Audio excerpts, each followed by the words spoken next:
Hi everybody, today I want to talk about game prices. Specifically, I want to talk about what they used to be when you bought a game in the 1990s, what were the prices on the shelf, and how do they compare to the game prices today. Now this topic has been going around the internet recently because Nintendo has announced the next Zelda game will be $70. There's already been some $70 games available on the other consoles as well. Me being as old as I am, I already remember $70 games being a thing back in the 1990s. Let me show you exactly what I mean. So I have an ad here and it's from 1997 and it shows Nintendo 64 games, and you can see that the hockey game is $69, $69.99. So there's a $70 game right there. And it's just amazing that a sports game was at one point $70 in 1997.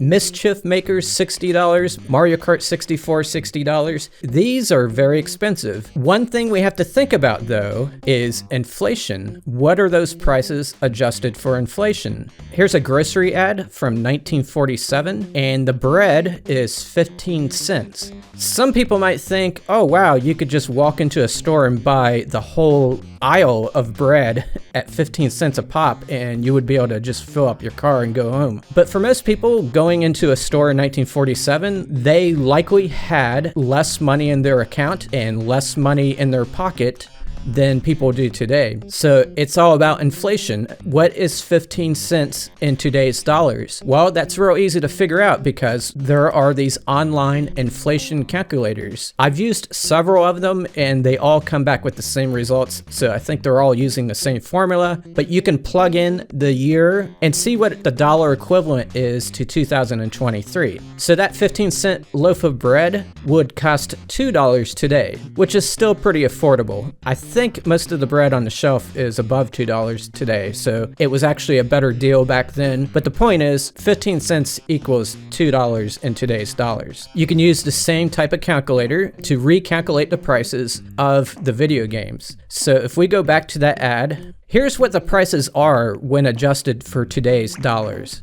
As you can see, almost all of them are above $100. Now, a lot of you are probably wanting to tell me that cartridges back then were very expensive to produce, and the cost of distributing everything to the stores was also higher than it was now. I don't disagree with that. I'm just saying the reality was, when you bought one of these games back then in 1997, it was a bigger bite to your wallet than it was today. If you're a kid and it wasn't Christmas time, it would be very hard to get one of these games. Maybe for your birthday or whatever. It took a big bite out of your parents' wallet. Now in this ad, we have $75 games. And this is a Toys R Us ad. I don't know if there's like regional differences. I don't seem to remember any $75 games, but I do remember the $70 games. But 75 bucks in 1997 is equivalent to 140.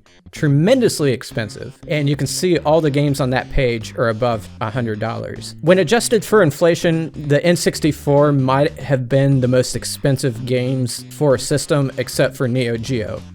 Let's look at some Super Nintendo games. You have Shaq Fu for 65 bucks. You have Maximum Carnage for 70 bucks. Super Punch-Out, 60 bucks. Quite an expensive set of games. But when adjusted for inflation, look at that. Shaq Fu, $131. Can you imagine you only getting one game for Christmas and it's Shaq Fu? Definitely it's not worth $131. Super Street Fighter 2, $142.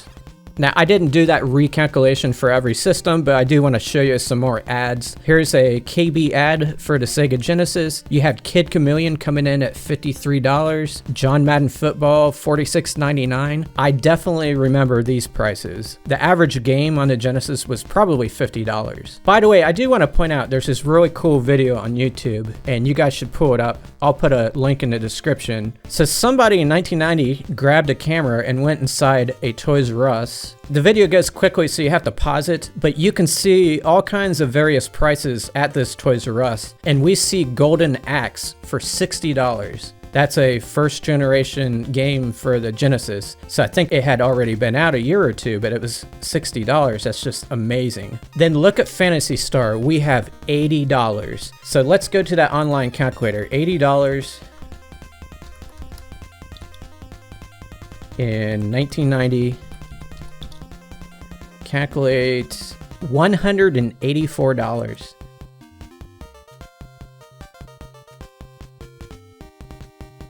I was actually lucky enough to get that game back then. The game I own today is the same one. I believe I paid for it on my own. I was working a part-time job at a grocery store. And to tell you the truth, I was making $4 an hour because that's what the minimum wage was back then. Let's look at some NES games. Here's an ad from 1990. It's a Toys R Us ad. This little girl is holding a copy of Peter Pan on VHS. But at the bottom, you have all these Disney games on the NES, and they're all $50. And how much is $50 in 1990? It is $115. So this little girl probably did not get all of these games. She probably only got one, if she got one at all.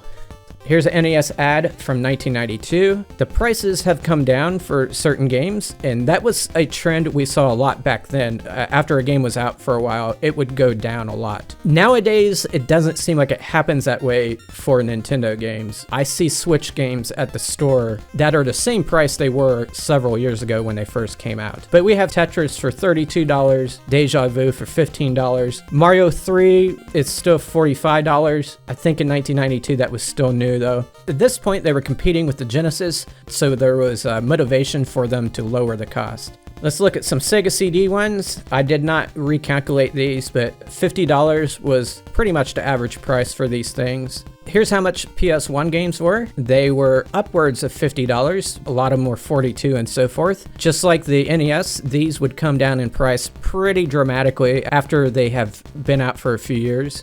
Here's some more. We can see that Parasite Eve is $50, but the rest are around $40. And I'll just show you some Game Boy prices before I give you my final thoughts here.